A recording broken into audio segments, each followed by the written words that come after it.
Before we dive into this case, make sure you subscribe because what you're about to hear stays with you long after the screen goes dark. The story begins on a cold November morning at Black Ridge Federal Penitentiary, one of the most fortified high-security prisons in the United States. The sun had barely risen when the alarms exploded through the corridors, a sharp, metallic howl that sliced through the quiet like a warning from something ancient.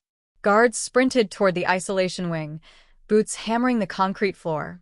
Something had gone wrong inside Cell 41A, a place already known for holding men the system couldn't trust anywhere else. When the steel door finally opened, the guards froze. The inmate assigned to that cell, Marcus Hale, a man serving 25 years for armed robbery and connected to multiple gang-related investigations, was gone. Not dead. Not unconscious. Gone. The cell was still locked from the outside. No broken hinges. No tampered screws. The narrow window slit was untouched. To the officers who stared into the empty space, it felt impossible, like staring at a puzzle with half the pieces missing. Within minutes, the warden ordered a full lockdown. Every hallway, every exit, every vent was searched. But as investigators stepped into the cell, they realized something was off. The concrete floor, usually spotless due to the prison's strict cleaning routines, carried faint, uneven streaks, as if something heavy had been dragged toward the back wall. And behind Hale's thin mattress, they found a single sheet of paper folded with military precision. No handwriting. No signature. Only 3 typed words. Not who you think. Detective Sarah Kessler from the state's Special Investigations Bureau arrived within the hour. She had seen prison escapes, inmate assaults, and corruption cases that reached into federal offices, but this was different. A disappearance inside a sealed cell was the kind of incident that threatened the entire system. It didn't make sense. Hale had no disciplinary infractions in months. No visitors. No privileges. No access to anything except his meals and the 60 minutes of recreation time he rarely used. Yet he was gone. As Kessler examined the cell, she noticed something the guards had missed. The vent cover across the room had 4 screws, but one was barely a shade brighter, like it had been recently replaced. When she leaned closer, she saw faint scratches, small enough to escape a casual glance, but deliberate enough to signal tampering. Still, the vent behind it was too narrow for a human body. Even a child couldn't fit through it. So why fake an escape route that physically couldn't work? Was it misdirection? Or a message to whoever was supposed to find the cell first? Kessler ordered the cover removed for inspection. Inside, tucked between the metal frame and the duct, was another note, smaller this time, handwritten in quick, sharp strokes, as if time had been running out. Check the footage. Start with the guard, who never blinks. The security team rushed to pull camera logs. Every movement, every second, every angle leading into Isolation Block 4. 3 hours later, Kessler sat in the surveillance room reviewing the footage. And that's when she saw it, something so subtle the human eye wasn't meant to catch it unless searching carefully. At exactly 2:13 a.m., the camera facing Hale's cell flickered, just for a moment. A half-second distortion. When the image cleared, a guard was standing in front of the door. But the system showed no record of him entering the wing. No badge scan. No logged patrol. No visual of him approaching. Even stranger, his eyes never blinked once during the 4 minutes he remained in frame. Kessler leaned back, feeling the cold weight of the discovery settle in her chest. This wasn't an escape. This was something planned from the inside. And someone wanted them to look in the wrong direction. But when they finally traced the identity of the guard in the footage and arrived at his assigned locker, what they found inside made every investigator in the room take a step back. The locker belonged to Officer Daniel Mercer, a guard with an 8-year clean record, no disciplinary write-ups, and a reputation for being quiet but reliable. Yet when the investigators unlatched the metal door, what they found inside didn't reflect a man living an ordinary life. It felt more like discovering a hidden room in someone's mind, a place meant to stay locked forever.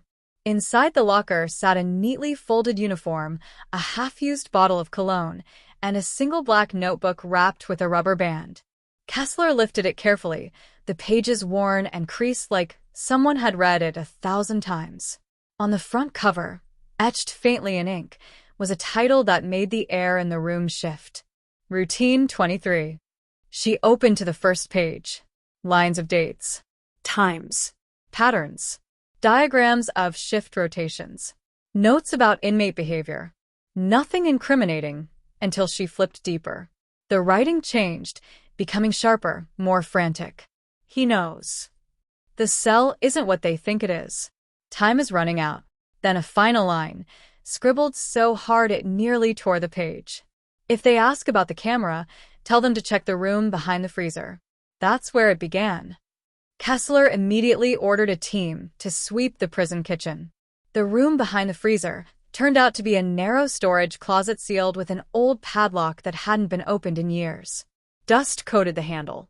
Cobwebs stretched across the corners. Yet when the lock was snapped off and the door creaked open, the investigators found fresh footprints in the dust. Recent, distinct, deliberate. Someone had been here. A single bulb flickered overhead, illuminating boxes of outdated equipment and unused cleaning supplies. At first glance, nothing seemed out of place. But Kessler noticed something odd. One of the steel storage racks sat slightly off-center, as if someone had pushed it recently. When the team shifted it aside, the truth emerged. A hidden access hatch. Unmarked. Unmapped. Old, but not abandoned. It led downward into a narrow maintenance shaft that snaked beneath the isolation wing, a part of the original prison design that had been sealed off after renovations decades earlier. The passage was cramped, the air stale, and the concrete walls etched with faint markings that looked disturbingly like scratch marks. This wasn't just a forgotten tunnel. It had been used. As Kessler descended the ladder, her flashlight cut through the darkness, landing on a crude workstation assembled at the bottom of the shaft, a portable light, a folding chair, an old monitor connected to a cluster of wires, and a stack of printed documents secured with a paperweight. The topmost page made her pause. It was a floor plan of the isolation block, but updated. Modern. Marked with precise red circles indicating camera blind spots that weren't supposed to exist. Someone had mapped them. Someone who understood the security system better than anyone else. As she flipped deeper into the stack, a pattern emerged. Times when cameras failed for fractions of seconds, shifts when guards were pulled unexpectedly, meal deliveries that arrived early or late for no clear reason. Every anomaly pointed back to one specific person. Officer Daniel Mercer. But there was a problem. Mercer hadn't shown up for his shift that morning. His phone was off. His car missing. His apartment empty.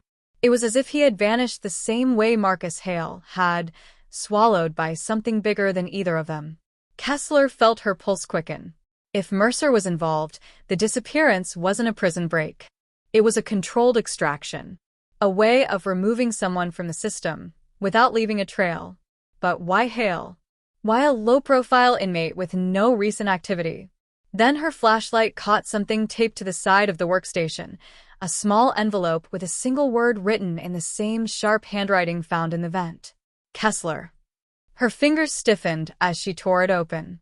Inside was a USB drive and a note. "You're looking in the wrong cell." He wasn't the target.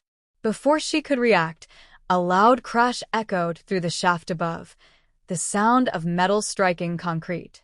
The team turned their flashlights upward. The hatch they had entered through was now closed. And on the underside of it, freshly scratched into the surface, were two words that turned the investigation into a race against time. Don't trust. The rest of the warning had been violently scraped away. For a moment, the only sound in the shaft was the hum of the portable light. Dust drifted slowly through the beam like falling ash. The sealed hatch overhead felt less like a barrier and more like a countdown, a reminder that someone was watching, someone who had already predicted every move Kessler would make. She pocketed the USB drive and ordered the team to force the hatch open. It took nearly 10 minutes, 3 metal bars, and the strength of 2 officers to break it. When they emerged into the storage room, the air felt colder, as if someone had been there just seconds before they arrived. And then the radio crackled.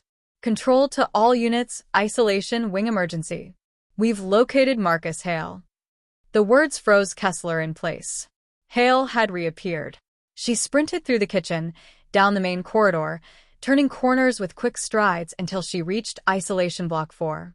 Guards stood outside cell 39B, their faces pale, their postures shaken. When they stepped aside, the scene inside was unlike anything she expected. Marcus Hale was sitting on the floor, hands folded calmly in his lap, as if he had never left. His prison uniform was clean. No dirt, no dust, no sign he had crawled through a hidden passage or forced an escape. He looked up as Kessler entered, his expression unreadable. "You're late," he said. The guards stared at one another, unsure whether the words were a taunt, a warning, or something else entirely. Kessler knelt in front of him. "Where have you been?" Hale tilted his head slightly, as if considering how much of the truth she deserved. "Where I was put," he replied.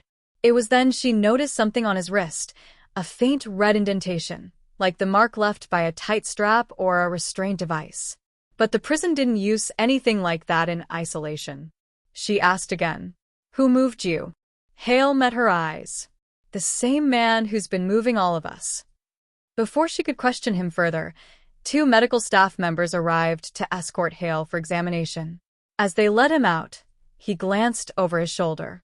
"You're asking the wrong questions, Detective. It's not about where I went. It's about why I was taken." The moment he disappeared around the corner, Kessler turned to the guards. "Search every isolation cell, every storage room, every unused corridor. Someone is running an operation inside this prison."